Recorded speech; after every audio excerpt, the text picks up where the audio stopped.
Documents ఎక్కడున్నాయి? నయీం మీద చేసిన సిట్ ఏమైంది?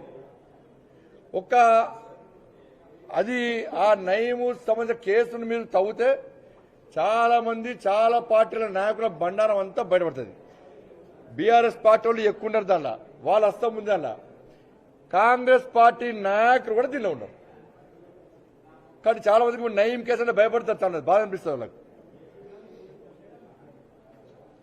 నయీం దగ్గర నయీం సంబంధించిన ఆస్తులు ప్రభుత్వం స్వాధీనం చేసుకునే ఆస్తులను చూస్తే ఒక జిల్లాను 2-3 జిల్లాను పూర్తిగా పరిపాలించవచ్చు, అన్ని వేల కోట్ల రూపాయలు అని చెప్పి అప్పుడే విచారణ అధికారులు చెప్పారు.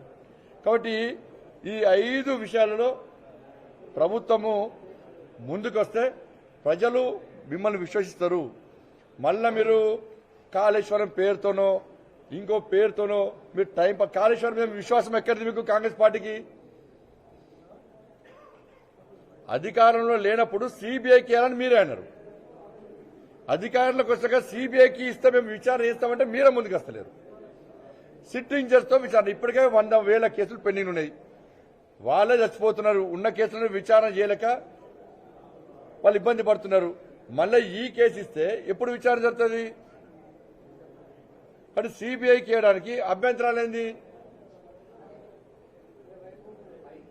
కాబట్టి ఏదో టైంపాస్ పాలిటిక్స్ చేస్తే తెలంగాణ ప్రజలు అంత అమాయకులు కాదన్న విషయాన్ని కాంగ్రెస్ పార్టీ గుర్తించాలి.